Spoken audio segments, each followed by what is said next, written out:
Today, the government served up its strategy for making our food more affordable, healthier and produced without so much damage to the environment. The wide-ranging plan for England includes making food supply more secure by getting more fruit, veg and fish produced here. Money for innovations to make farming more sustainable, like feed for cows that mean they burp less methane, and an extra 10,000 seasonal worker visas to address staff shortages. We produce about 74% of the food that we can grow here. And we've said that we will do everything we can, both financially and in policy terms, to support farmers to carry on doing that level of production. So I think that's a real change and step up for government. But the government's own food czar, entrepreneur Henry Dimbleby, had made many more recommendations that have been rejected.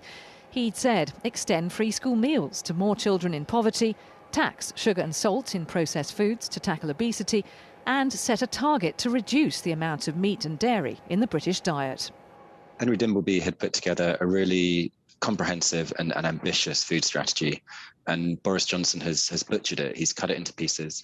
There are some good pieces in there. There is reason for hope. There are a few policies which will make a difference, but it's not in its totality the strategy that we need.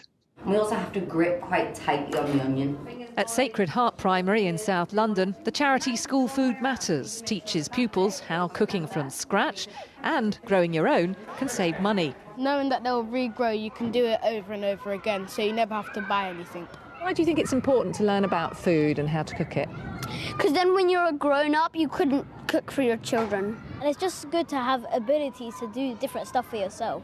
But campaigners say in the short term, offering free school meals to more pupils would have really helped. There were probably 800,000 children identified as living in poverty, not eligible for free school meals because the threshold is set so low. So this is our biggest disappointment today, that not more children will have access to a nutritious free school meal when so many families are struggling. It would be hard for any strategy to tackle our three-course crisis, climate, obesity and the cost of living. But it seems many think ministers should have had a bigger appetite for improvement. Catherine Jones, 5 News.